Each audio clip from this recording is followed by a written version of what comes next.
ঘরবাড়ি পরিষ্কার পরিচ্ছন্ন রাখা সহজ কিছু টিপস আজকের ভিডিওতে আপনাদের সাথে আলোচনা করব। তো আজকের ভিডিওতে কিন্তু কোনো রান্নার ভিডিও নিয়ে আসি নাই, একেবারে সহজভাবে কিভাবে আপনি আপনার ঘরবাড়ি একেবারে চকচকে তকতকে রাখতে পারবেন। আজকের ভিডিওটা হচ্ছে তাদের জন্য।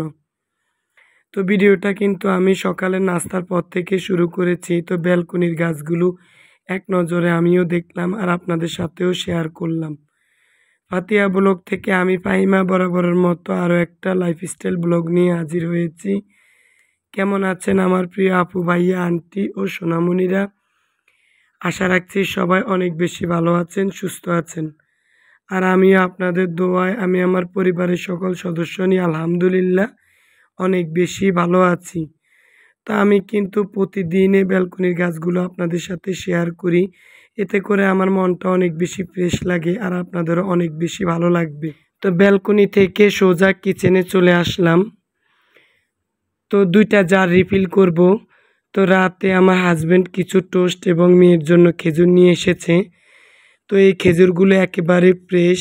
তো আগের যে ভিডিওতে খেজুরগুলো দেখিয়েছি তার চেয়ে খেজুরগুলোর দাম অনেক বেশি এবং এই খেজুরগুলো থেকে একেবারে রিয়েল মানে খুব সুন্দর একটা মানে গ্রান আসে, একেবারে অরিজিনাল খেজুরের গ্রান।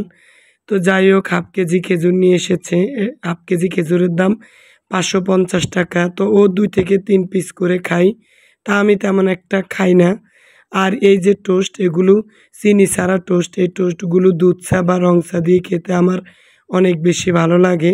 তো তার জন্য মাঝে মধ্যে এই খোলা টোস্টগুলো কেজি আকারে নিয়ে আসে আমার পছন্দের জন্য।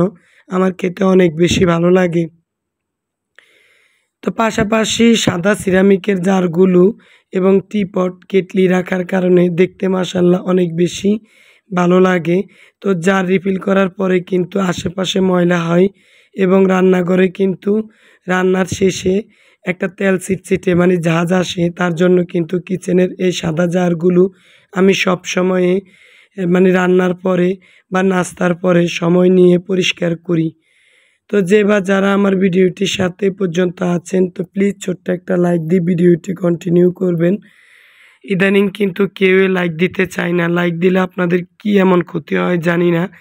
তো প্লিজ লাইকটা দিয়ে দিবেন। আপনার একটা লাইক আমার কাছে যে কত বেশি মূল্যবান সেটা সবাই অনেক বেশি জানেন, মানে কম বেশ জানেন, কিন্তু তারপরেও কিন্তু লাইকটা দিতে চান না। তো কিছু সসের জার খুব সুন্দরভাবে পরিষ্কার করে নেব। তা আমি কিন্তু নাস্তার পরে এঁটো থালাবাটিগুলো ধুয়ে পরিষ্কার করে নিয়েছি।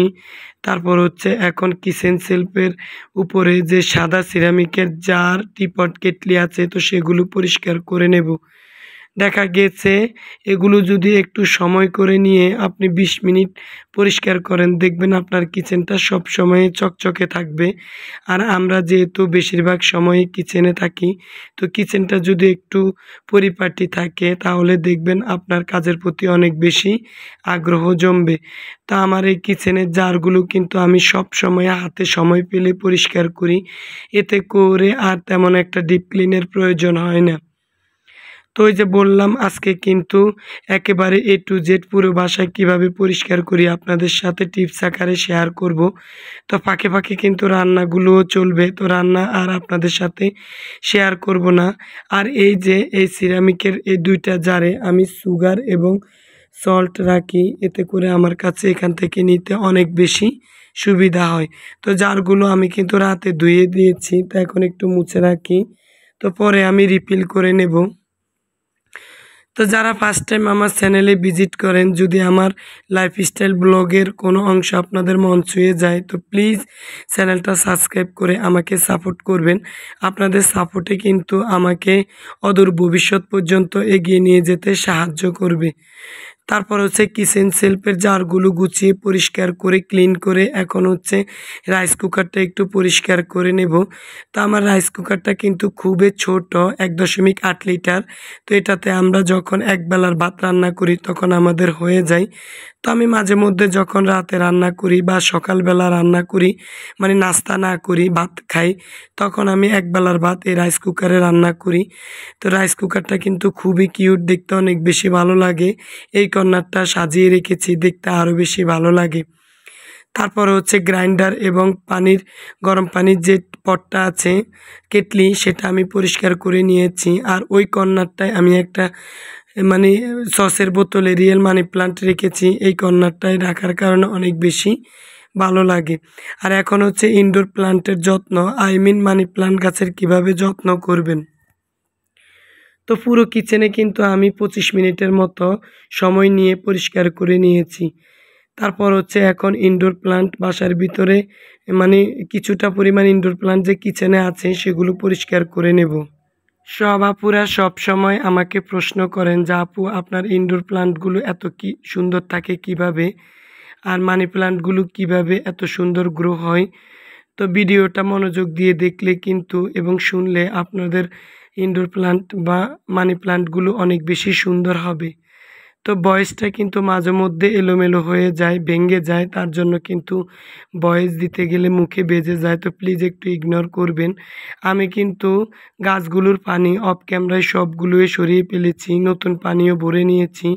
আর এখন হচ্ছে পুরো গাছগুলোকে শাওয়ার করিয়ে আমি আলো ছায়াযুক্ত স্থানে রাখবো। এতে করে কিন্তু ইনডোর প্লান্ট মানে মানি প্লান্টগুলো খুব বেশি সুন্দর এবং গ্রো হয়, ছোট ছোট কচি পাতা বের হয়।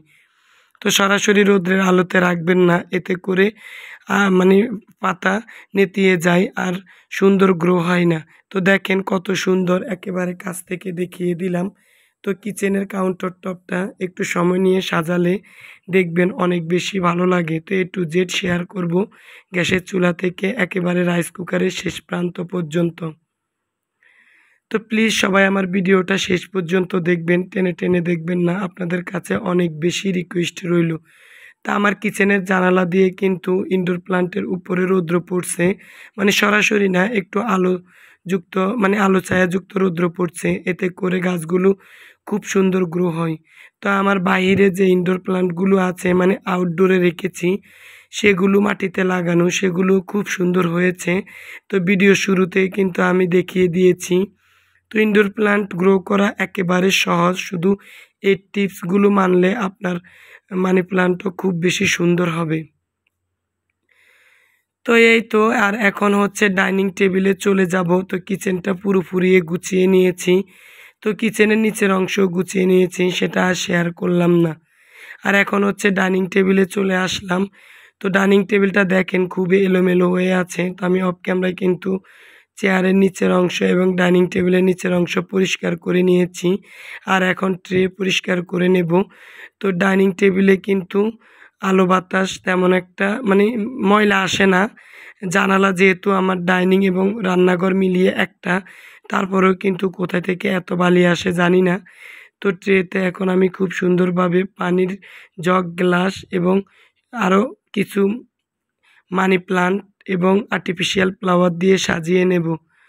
আর এখন হচ্ছে টেবিলটা আমি গ্লাস ক্লিনার দিয়ে পরিষ্কার করে নেব। তার আগে হচ্ছে ময়লাগুলো পরিষ্কার করে নেব। এতে করে গ্লাস ক্লিনার দিলে টেবিলের উপরে অনেক বেশি চকচকে হয়। পরিষ্কারের আগে যদি গ্লাস ক্লিনার দিয়ে পরিষ্কার করেন তাহলে আরও বেশি ঘোলাটে হয়ে যায়। তো এই তো এভাবে কিন্তু স্টেপ বাই স্টেপ আমি সংসারের সমস্ত কাজ একা হাতে হেল্পিং হ্যান্ড ছাড়া করে থাকি। তো আমার কিন্তু 2 বাচ্চা, যারা আমার সবসময় রেগুলার ভিডিও দেখেন তারা তো জানেন আমার একটা ছেলে এবং একটা মেয়ে। তো ছেলেকে সকাল 7টায় কিন্তু আমি কোচিংয়ে পাঠিয়ে দেই, কোচিং থেকে স্কুল শুরু হয়। আর মেয়ে তো এখনও স্কুলে দেই নাই, ওর তো 6 বছর পূর্ণ হয়েছে। তো আশা আছে মানে জানুয়ারিতে, 26 সালের জানুয়ারিতে ওকে স্কুলে ভর্তি করাবো। তো ওকে একটু দেরি করে ভর্তি করাবো, কারণ ও অনেক বেশি শুকনা পাতলা, ওর অনেক সময়ে কিন্তু অসুস্থ থাকে, তার জন্য একটু দেরি করে ওকে স্কুলে দেব। এমনিতে কিন্তু বাসায় অক্ষরদান আমি করেছি, ও কিন্তু মাশাল্লাহ প্রাক প্রাথমিকের পুরো বইয়ে কমপ্লিট। তো যাই হোক, এখন ফ্রিজের উপরের অংশ পরিষ্কার করে নিয়েছি, ফ্রিজটাও পরিষ্কার করে নিয়েছি। আর সসের জারগুলো আমি বিভিন্ন জায়গায় সাজিয়ে নিয়েছি। তো এভাবে কিন্তু আপনারা চাইলে আমার ভিডিও থেকে আইডিয়া নিয়ে একের পর এক কীভাবে আমি কাজ করেছি সেটা কিন্তু করে নিতে পারবেন। তো আমি জানি আমার আপুরা কিন্তু আমার চেয়েও আরও সুন্দর করে কাজ করেন, শুধু একটাই হচ্ছে আলসেমি। তো কখনো কাজ ফেলে রাখবেন না। আজকের কাজ যদি কালকের জন্য ফেলে রাখেন তাহলে দেখবেন কাজের পাহাড় হয়ে যাবে, স্তূপ জমা হয়ে যাবে। তা আমি কিন্তু এই ফাঁকে ২ বালতি পোশাক ধুয়ে রোদ্রে দিয়েছি। তারপর হচ্ছে বেসিন এরিয়াও পরিষ্কার করে নিয়েছি। তা আজকে কিন্তু আমি A to Z পুরো বাসায় ক্লিন করে নিয়েছি। তো সেটা মানে কিছুটা আপনাদের সাথে ভিডিও আকারে শেয়ার করেছি, আর কিছুটা শেয়ার করলাম না। দেখা গেছে ভিডিও অনেক বেশি লং হয়ে যাবে আর আপনাদের কাছে ভালো লাগবে না। তারপর আমি অফ ক্যামেরায় বেডরুমও মানে বেডশিট বিছিয়ে নিয়েছি। এখন হচ্ছে কুশন আর বালিশগুলো সাজিয়ে নেব। তো আজকে কিন্তু ২টা বেডরুমের বিছানা আমি তুলে ধুয়ে দিয়েছি। আর এখন হচ্ছে বালিশ এবং কুশনগুলো দিয়ে দেব। তা এই খাটে আমি আজকে আর কুশন দেব না, ৪টা বালিশ দেব মাথার। তো ২টা বালিশ আমি কোরবালিশের সাথে রেখেছি আর ২টা বালিশ আমি মানে খাটের ফুলের পাশে রাখবো। তো এভাবে তবে অনেক কষ্ট হয় পুরো বাসা কিন্তু ডিপ ক্লিন করতে গেলে। তো কিছু আর করার নাই, যেহেতু আমরা ইউটিউব প্ল্যাটফর্মে কাজ করি তার জন্য কিন্তু আপনাদেরকে সব কিছু পরিষ্কার পরিচ্ছন্নভাবে দেখাতে হয়, তা না হলে কিন্তু ভালো লাগে না। তারপর হচ্ছে এখন বিছানাটা টান করে ঝেড়ে নেব। তো একটা বাসার যদি ২টা বেডরুম গোছানো থাকে তাহলে দেখবেন আপনার পুরো বাসার কাজে কমপ্লিট। সারাদিন আপনি যখন অনেক কাজ করেন, পরিশ্রম করেন, তারপর যখন বিকালে বা রাতে একটু ঘুমাতে যান, তাহলে যদি আপনার বেডরুমের বিছানা পরিষ্কার থাকে দেখবেন আপনার খুব বেশি ভালো ঘুম হবে এবং আপনার কাছে অনেক বেশি ভালো লাগবে, স্বস্তি পাবেন। তা আমার বেডরুমগুলো আমি সবসময় পরিষ্কার রাখি, যেহেতু আমার ডাস্ট অ্যালার্জি মানে বেশিরভাগই শীতকালীন অ্যালার্জি। তার জন্য আমি সবসময় বিছানা পরিষ্কার রাখি, এতে করে আমার কাছে অ্যালার্জির পরিমাণটা কমে যায়। তো বিছানা পরিষ্কার থাকলে এবং কাপড় চোপড় যদি আমি পরিষ্কার পরি তাহলে আমার তেমন একটা অ্যালার্জির সমস্যা থাকে না। তারপর চলে আসলাম আমার বেডরুম গোছানোর পরে আমার ছেলের বেডরুম গুছিয়ে নেওয়ার জন্য। এই ফাঁকে কিন্তু আমার ছেলের বেডরুমের আর্টিফিশিয়াল ফ্লাওয়ার বা দেয়াল সেলফগুলো পরিষ্কার করে নিয়েছি। ওই যে বললাম কিছুটা অফ ক্যামেরায় আর কিছুটা অন ক্যামেরায় করে নিয়েছি। তো এই ফাঁকে কিন্তু আমি রান্নাও বসিয়ে দিয়েছি। তো গতকাল রাতে কিন্তু আমি মুরগির মাংস রান্না করেছি, তো সেটা আছে। তো সেটা গরম করে নিয়েছি। আর ভাত, ডাল আর হচ্ছে ৪ জনের জন্য ৪টা ডিম সিদ্ধ করে নিয়েছি। তো যেদিন আমি পুরো বাসা মানে কমপ্লিট করি, পরিষ্কার পরিচ্ছন্ন করি, সেদিন আমি রান্নাগুলো রাতের বেলা করে রাখি। এতে করে দিনের কাজ আমার সহজ হয়ে যায়। তো দেখেন এই বিছানা চাদরটা কিন্তু মানে বিছানোর পরে খুবই ভালো লাগে, কারণ এই বিছানা চাদরটা আমার কাছে অনেক বেশি পছন্দের। তো এটার বয়স ৪ বছর হয়েছে, যত্ন করার কারণে এখনও অনেক বেশি সুন্দর। তো পুরো বেডরুমটা একটু দেখিয়ে দেব, যে গোছানোর পরে সত্যি অনেক বেশি ভালো লাগে। তা আমি কিন্তু বসে থাকি না, স্টেপ বাই স্টেপ কাজ করি। আর হচ্ছে আমি একটার পর একটা কাজ করে থাকি। তো আমি আগেই কিন্তু ভেবে রাখি কোনটার পর কোনটা কাজ করব।